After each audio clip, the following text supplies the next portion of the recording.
Hey guys, if your machine starts overheating this summer, don't rush to flush the radiator or replace the water pump just yet.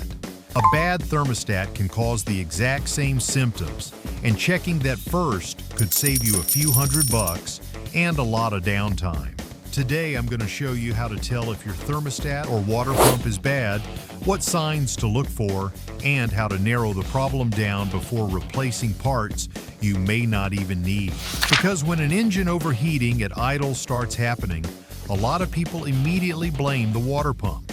But sometimes it's just a stuck thermostat keeping coolant from reaching the radiator. Alright, let's start with the water pump. Too many equipment owners see a machine running hot and immediately replace the pump without checking anything else first.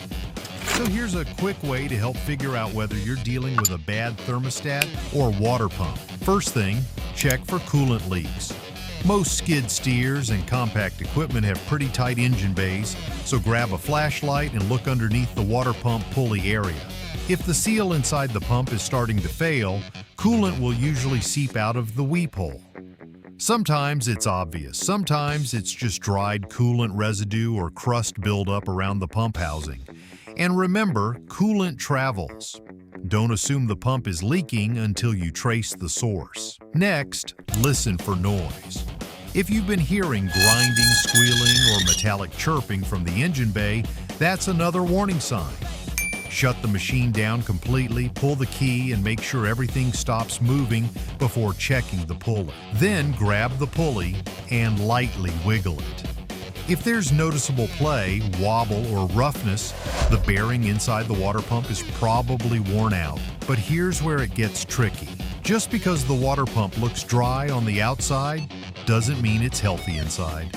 I've seen machines run straight tap water for years, and the impeller ends up completely eaten up by corrosion. From the outside, the pulley still spins fine, but internally, coolant flow drops way off. That can create overheating issues at idle or under load, even though the pump doesn't leak or make noise. If you suspect that, follow the service manual and inspect the pump further. Now let's talk about the thermostat. This little part gets overlooked all the time because unlike a water pump, it usually doesn't leak or make noise. But a bad thermostat can absolutely cause overheating. If the thermostat sticks closed, coolant can't circulate through the radiator properly. That means heat stays trapped in the engine and temperatures climb fast. One of the biggest signs. You cold start the machine, let it run for maybe 5 or 10 minutes, and the temp gauge suddenly shoots toward the red before you've even started working it hard. That's a classic stuck thermostat symptom.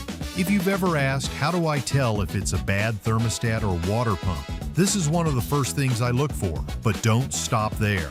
Always check coolant level, radiator condition, hydraulic cooler blockage, and fan belt tension too.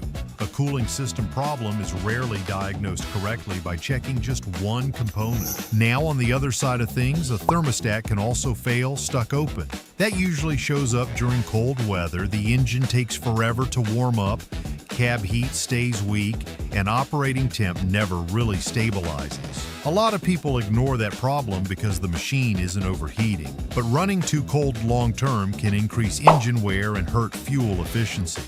So when it comes to water pump versus thermostat diagnosis, here's the simple breakdown. The water pump moves coolant through the engine.